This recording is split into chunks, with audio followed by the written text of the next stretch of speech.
한국산 무기가 동유럽에서 전선을 만드는 동시에 최첨단 미국산 무기가 우크라이나군에 대규모 공급되면서 러시아군이 더 이상 한 발자국도 진격하지 못하자 최후의 수단을 꺼내들었습니다.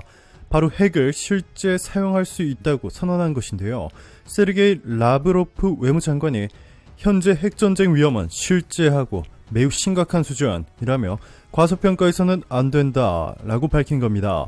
3차 세계대전의 가능성을 두고는 위험이 실제한다라고 말했습니다.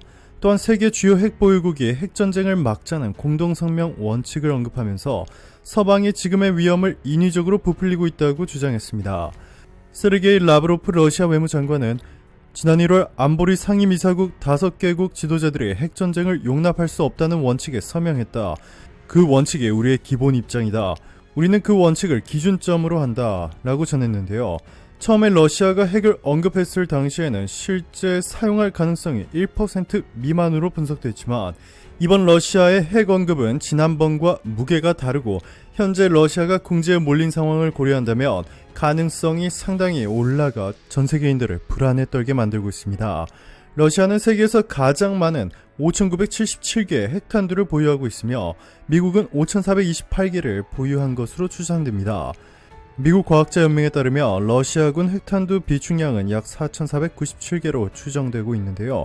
해체를 앞둔 퇴역 핵탄두도 약 1,500개로 모두 합치면 5,997개에 달합니다. 세계에서 가장 많은 핵무기를 보유하고 있는 것으로 알려진 러시아, 또 약 1,500개의 현역 핵무기와 4,500개의 비축 무기가 있으며 지상과 잠수함, 폭격기에 핵무기를 배치할 수 있습니다. 1945년 2차 세계대전 중 일본 히로시마에 떨어진 원자폭탄의 위력은 15킬로톤이었습니다.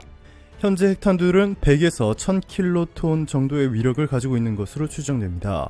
역사상 가장 큰 핵폭탄인 차르본바는 50메가톤에 달합니다. 지금의 발달된 핵무기가 터지면 역사상 가장 끔찍한 일이 벌어지리라는 것은 너무나 명확해 보이는데요.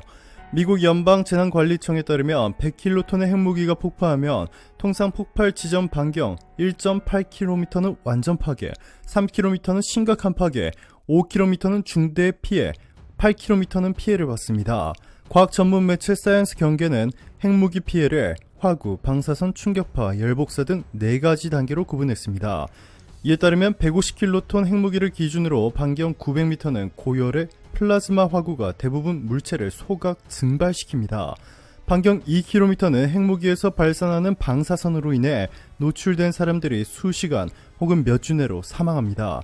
반경 7.5km는 강한 충격파로 인해 건물이 붕괴하고 고막 파열 등의 피해를 당하게 되며 10.5km 지점까지는 열 복사선으로 인해 3도 화상 등을 발생시킬 수 있습니다. 서울 종로구 광화문 광장에 100킬로톤 위력의 핵폭탄이 공중 폭파하면 사상자가 192만 명에 달한다는 시뮬레이션 결과가 나오기도 했습니다. 핵을 사용할 수 있다는 러시아의 충격 발표가 나오자 한국과 미국이 결국 칼을 빼들었습니다. 토니 블링컨 미국 국무장관이 나토 비회원국과도 우크라이나 대응을 위한 협력을 강화하겠다며 한국을 언급했습니다.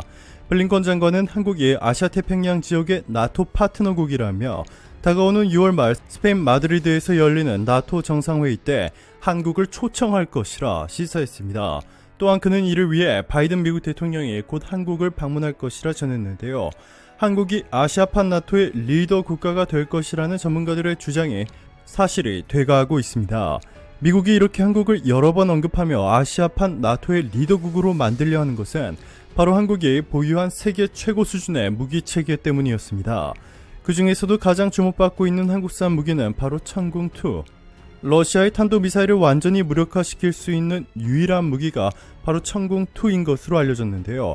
천궁2는 극초음속 미사일 등 저고도에서 기동하는 미사일 위협에 최적화된 성능을 보유하고 있습니다.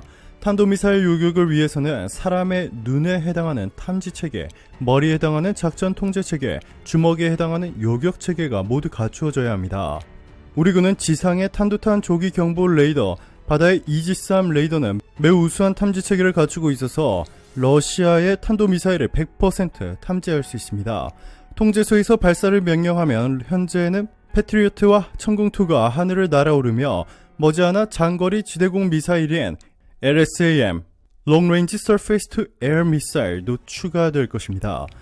LSAM은 패트리어트나 천궁2보다 넓은 지역, 높은 고도에서 탄도미사일 요격이 가능한 무기체계입니다. 이미 아랍에미리트도 천궁2의 성능에 반해 4조 원어치를 사겠다고 계약서에 서명을 했는데요.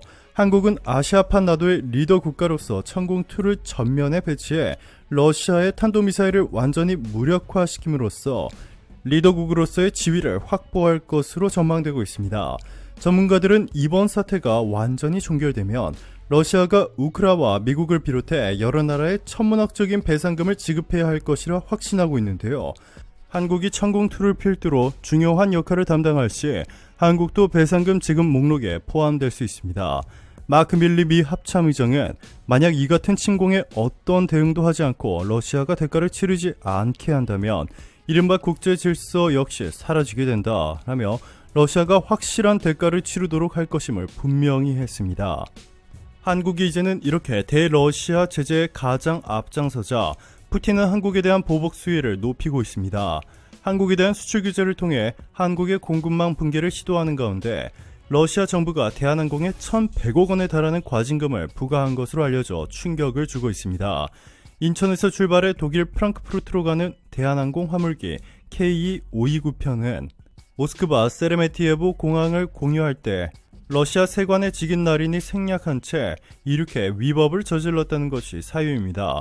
대한항공은 러시아 세관에 러시아의 법제와 절차에 따라 서류와 데이터를 제출했고 정상적으로 화물을 통과했고 세관으로부터 전자문서와 사전 승인을 받았다고 해명했습니다. 대한항공 측은 러시아의 이번 과징금 결정을 받아들일 수 없다고 판단하고 러시아 연방관세청에 이의를 제기한 상태입니다. 현재 러시아 관세 당국의 조치는 일종의 보복성 조치라는 의견이 나오고 있는데요. 러시아가 1년도 더 지난 일을 우크라 전쟁과 맞물려 문제 삼았기 때문입니다. 한국도 가만히 당하고만 있지는 않습니다. 나토 가입에 이어 미국 그리고 유럽국을 상대로 한 러시아의 에너지 제재를 완전히 무력화시키기 위해 LNG를 공급해주기로 했습니다.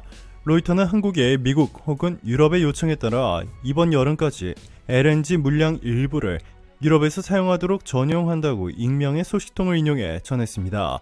러시아는 이날 폴란드와 불가리아에 대한 천연가스 공급을 중단하는데 서방 제재에 맞서 에너지를 무기화하고 있습니다. 러시아는 두 나라가 가스 대금을 러시아 통화인 루브라로 결제하지 않았다면서 루브라 결제에 동의할 때까지 공급 중단을 이어가겠다고 밝혔습니다.